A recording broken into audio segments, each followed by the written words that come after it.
কেউ আছেন? জি, আমি পলাশ। ওই দিন যে আমার মাকে নিয়ে আপনাদের বাসায় পানি খেতে আসলাম, কিছু বলবেন? আমি এদিক দিয়ে যাচ্ছিলাম আর কি, তারপর অনেক পানির পিপাসা পাইলো, তাই ভাবলাম একটু পানি খেয়ে যাই এখান থেকে। আচ্ছা, একটু দাঁড়ান, আমি পানিটা নিয়ে আসছি।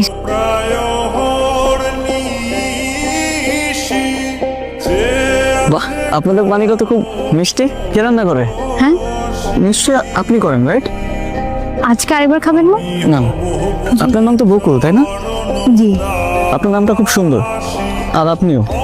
হ্যাঁ, আচ্ছা, না কিছু না, আমি আসি।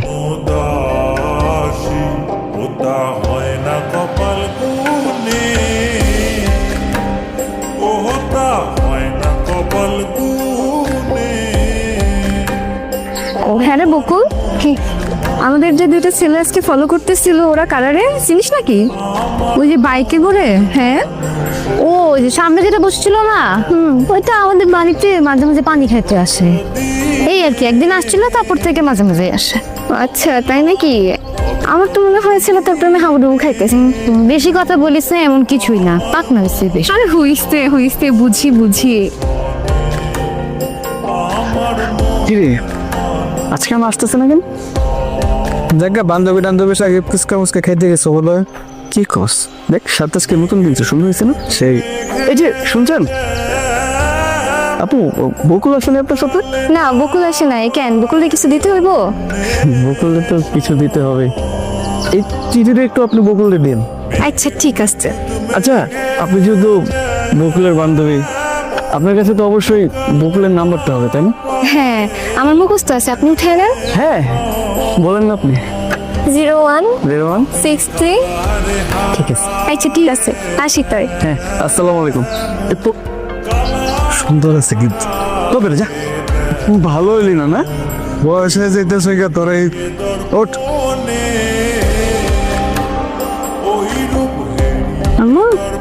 মা, এত রাইট হয়েছে, খারাই গেছিস, ঘুমাবি না?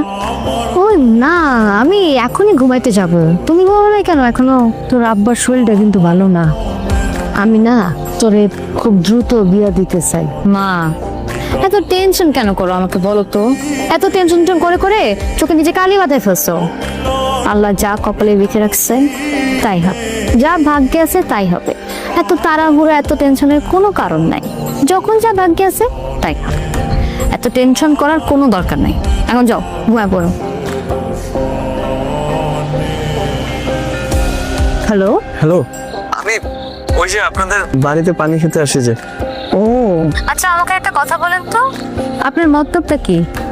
আপনি বারবার আমাদের বাসায় পানি খেতে কেন আসেন? আমার কোনো মতলব নেই। এত সহজ করে বলে দিলেন। তা আপনার মাকে আমার কথা বলেছেন? না, এখনো মাকে আপনার কথা বলিনি।